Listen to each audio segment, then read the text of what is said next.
Assalamualaikum warahmatullahi wabarakatuh. Waalaikumsalam warahmatullahi wabarakatuh. Nahmaduhu wa nasta'inuhu wa nastaghfiruh wa na'udzu billahi min shururi anfusina wa min sayyiati a'malina may yahdihillahu fala mudilla lahu wa may yudlil fala hadiya lahu. Asyhadu an la ilaha illallah wahdahu la syarika lahu wa asyhadu anna Muhammadan 'abduhu wa rasuluhu la nabiyya ba'dahu. Amma ba'd. Alhamdulillah, pagi ini Allah berikan kita kenikmatan, kelezatan yang luar biasa, yaitu berupa beribadah kepada Allah, dan utamanya adalah membaca Al-Quran. Al-Quran adalah surat cintanya Allah yang dikirimkan untuk kita, yang telah turun di bumi untuk dibawa naik kembali ke surganya Allah. Karena awalnya kita ini adalah keturunan Nabi Adam, yang awalnya Nabi Adam itu di surga. Kemudian memang sudah takdirnya waktu musyawarah pertama Allah dengan para malaikat itu akan menciptakan khalifah bil ardi. Kemudian dengan sebuah takdir yang Allah rencanakan, akhirnya tiba juga di bumi. Nah, dan Allah kirimkan Al-Quran, ayat-ayat Al-Quran.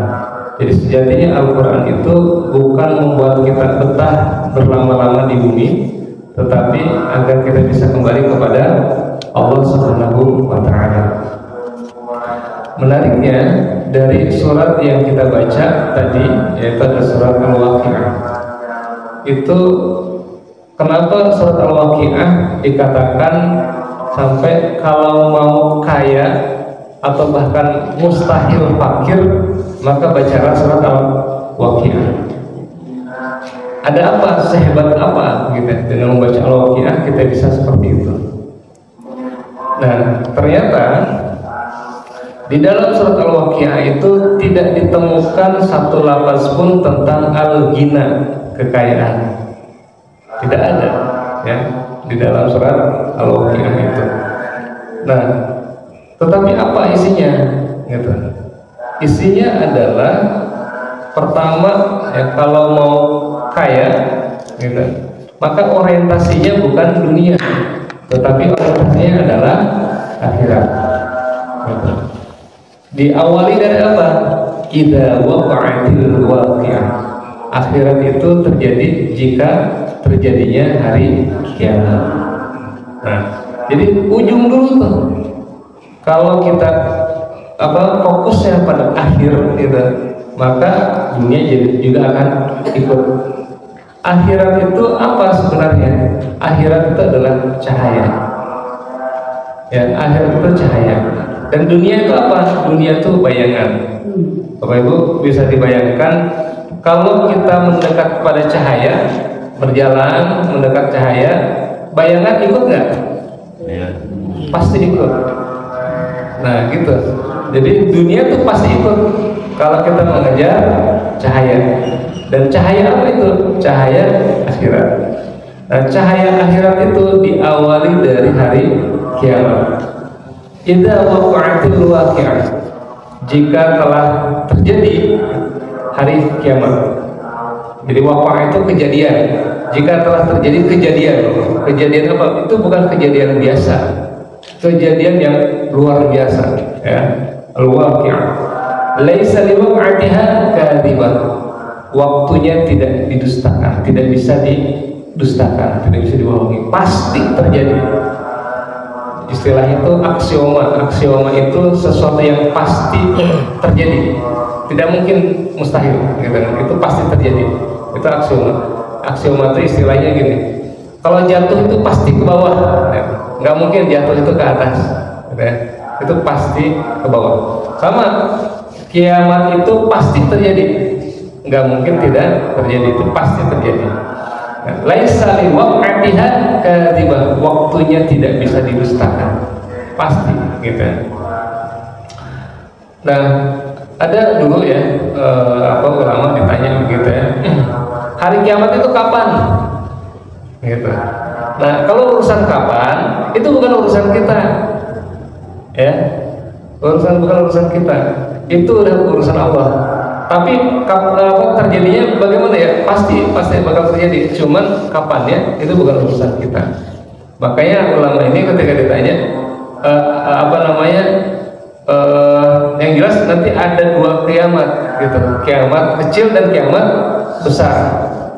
Apa itu kiamat kecil dan kiamat besar? Kata dia, kiamat kecil itu kalau orang lain yang meninggal, ya, orang lain meninggal, kita di WhatsApp cukup baca innalillahi wa inna ilaihi raji'un, turut berduka, dan kalau orang lain yang meninggal. Tapi kiamat besar itu apa? Kiamat besar itu terjadi kalau kita sendiri yang meninggal, ya. Nah itu namanya kiamat besar. Cuma pertanyaannya kapan terjadinya? Tidak tahu. Gitu. Itu semua rahasia dari Allah Subhanahu Wa Taala. Nah kata Rasulullah, daripada menanyakan kapan kiamat itu terjadi, gitu, persiapan apa yang sudah kita miliki? Nah itu. Jadi fokus saja pada apa yang kita miliki. Nah, di dalam surat Al-Waqiah, gitu, kejadian hari kiamat itu sangat luar biasa ya. Khafidatul rafi'ah, gitu. Ada yang direndahkan dan ada yang ditinggikan. Ya. Jadi yang dulunya merasa tinggi, Allah buat rendah. Yang dulunya orangnya itu rendah hati, ya, kemudian Allah buat rafi'ah, tinggi.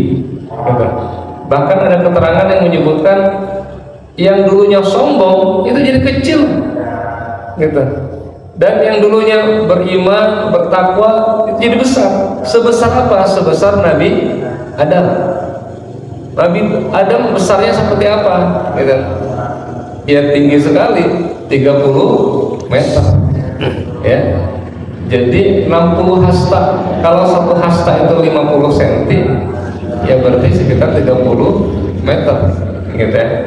Nah, jadi kalau 30 meter itu setinggi apa sebenarnya? Nah, dinosaurus atau T-Rex yang tertinggi saja itu tingginya adalah 6 meter.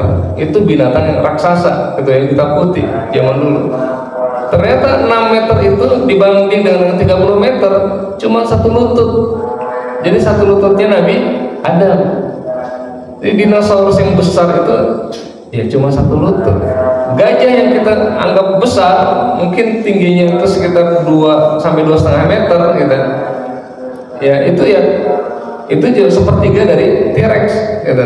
Jadi T-Rex itu 3 kali lipat dari tinggi gajah besar, gitu ya.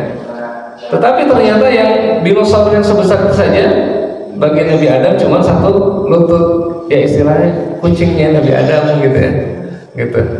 Jadi orang-orang yang rendah hati, orang-orang yang bertakwa, orang yang beriman, yang dulunya itu mereka itu dianggap kecil, gitu. Khafidatun rafi'ah, Allah buat tinggi. Nah, yang dulunya merasa jumawa, paling merasa konglo, paling merasa naga, gitu, paling merasa berkuasa, Allah buat kecil. Saking kecilnya mereka deg-degan, kenapa? Takut keinjak sama yang gede-gede. Jadi jangan dikira banyak sekarang orang yang kecil itu mereka sejatinya adalah orang yang bertakwa, orang beriman, tapi Allah akan buat besar, gitu. Dan orang-orang yang dulunya merasa sombong, gitu, Allah buat kecil, tidak ada apa-apanya, hartanya sudah hilang semuanya, gitu. Nah itu fenomena di hari kiamat. Khafidatun rafi'ah. Kemudian idza rujjatil ardu rujja, jika bumi digoncangkan dengan sedahsyat-dahsyatnya, ya kan? Bumi itu goncangnya luar biasa, sampai-sampai yang menyusui itu melepaskan bayinya, lupa dengan bayinya saking paniknya, gitu kan. Yang mengandung langsung melahirkan, gitu. Atau yang masih ada dalam perut juga langsung mati, gitu kan. Yang biasa saja jadi terasa mabuknya juga mabuk payah, mabuk luar biasa, ya, gitu. Nah, jadi itu fenomena gempa yang luar biasa dan terjadinya bukan 3 detik, bukan 5 detik, bukan 10 detik yang menghancurkan satu bangunan, bukan. Terus-terusan setiap hari, ya. Ini kalimatnya rujjatil ardu rajja, terus-terusan gitu, goncang. Pusing nggak tuh kalau terus-terusan goncang? Pusing. Apalagi tiada henti, setiap detik, setiap jam, setiap hari gitu. Ini luar biasa. Idza rujjatil ardu rajja. Kemudian wa bussatil jibalu bassa gitu. Dan gunung-gunung pun hancur, luluh lantak. Yang kita anggap gede, besar, luar biasa gitu, mindahin gunung aja luar biasa, mindahin tanah yang seperti menggunung seperti itu aja beratnya luar biasa. Ini gunung gitu ya, gitu, Gunung Putri ya, Gunung Galunggung ya, gitu, Gunung Cikure yang segede gitu hancur lebur gitu. Jadi seberat itu berarti kekuatan apa yang bisa memindahkan atau menghancurkan gunung seberat itu? Itu kiamat sangat luar biasa besarnya. Dan di sini kita sangat panik ya, gitu. Semua orang gelisah dengan situasi yang seperti ini, karena kejadiannya bukan ledakan sekali, terus-terusan meledak, gitu. Nah, wabussatil jibalu bassa, fakanat haba'an mumbatha, maka jadilah ia debu yang berterbangan. Ya, kita nganggapnya tuh debu ya. Al-Quran menceritakan debu, padahal itu bukan debu. Batu gede-gede ternyata terbang. Ya, batu bukan segede manusia ya, segede rumah itu. Dan itu bukan gunung di Garut Hungkul.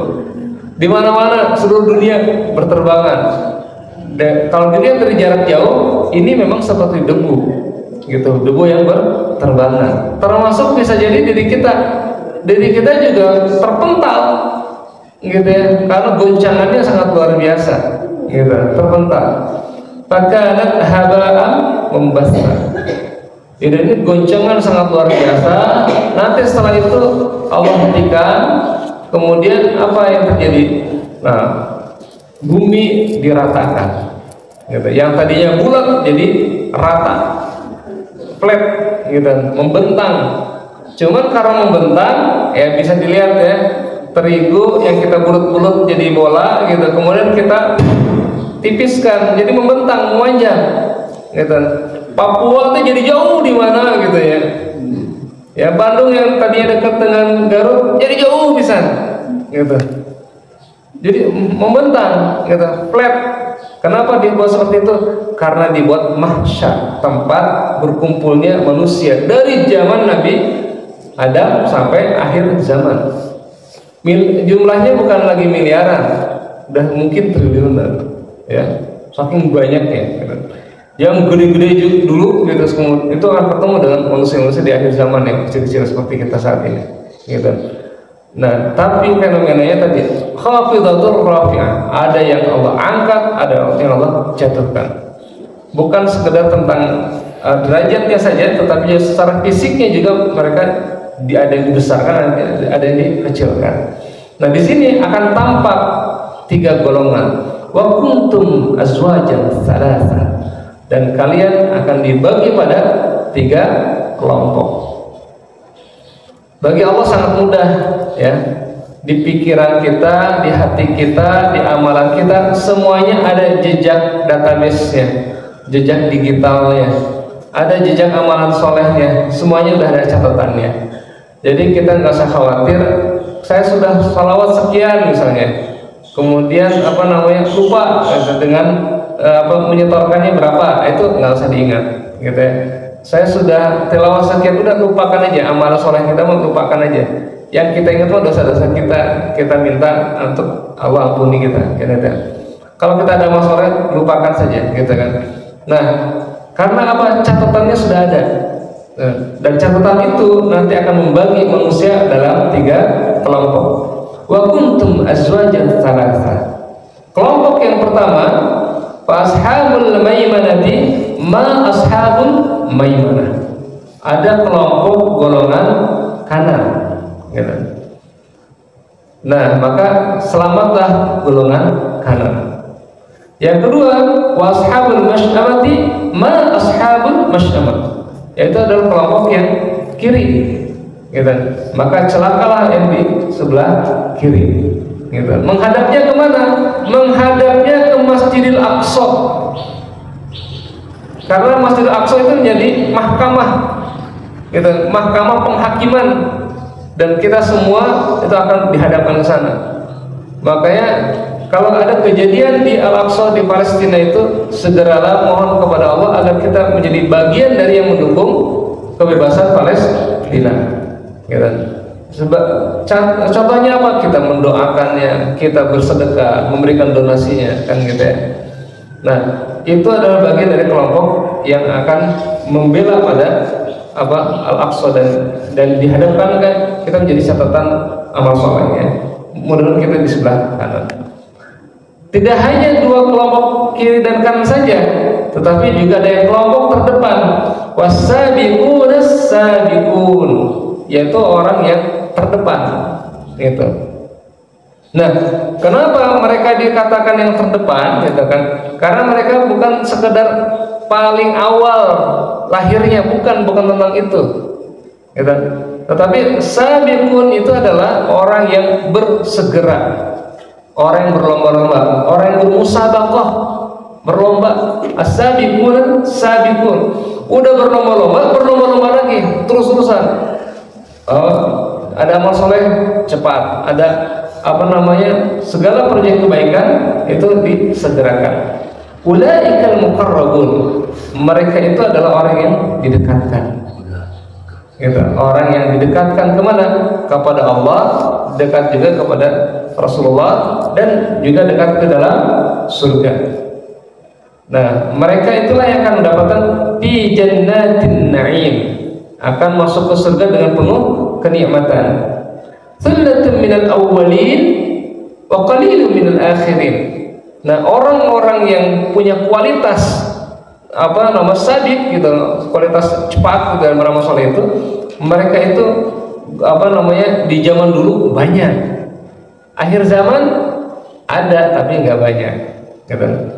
Thullatun minal awwalin, banyak di zaman awal dulu, wa qalil, dan sedikit minal akhirin, dari akhir zaman. Nah, itu kualitas dari generasi as-sabiq, ya. Nah, kenapa tadi ya dikatakan kita itu mustahil fakir, ya, ketika membaca Al-Waqiah? Karena orientasi kita kepada akhirat. Maka kita pilih, kita menjadi golongan yang mana nih? Mau golongan as-sabiq, orang yang bersegera, gitu kan? Atau minimal golongan kanan. Nah, golongan kanan itu nanti dijelaskan, ya. Thullatun minal awwalin wa thullatun minal akhirin. Sebagian besar dari zaman dulu, dari zaman awal, dan sebagian besar dari akhir zaman. Jadi banyak juga di akhir zaman itu yang seperti itu. Nah, ini Bapak Ibu yang dirahmati Allah, ya. Jadi yang masuk ke surga itu ternyata banyak, ya. Ternyata banyak. Maka jangan mengklaim kita yang paling benar sendiri, kita yang paling surga sendirian, gitu. Karena Allah tuh menanamkan para wali itu ya tidak kelihatan. Bisa jadi dia tukang kayu, bisa jadi dia ya orang biasa-biasa saja, tetapi ternyata adalah kekasih Allah. Nah, sehingga banyak sekali orang yang masuk ke surga. Bahkan sampai kata Rasulullah, orang yang masuk ke surga itu berdesak-desakan, ya. Kenapa?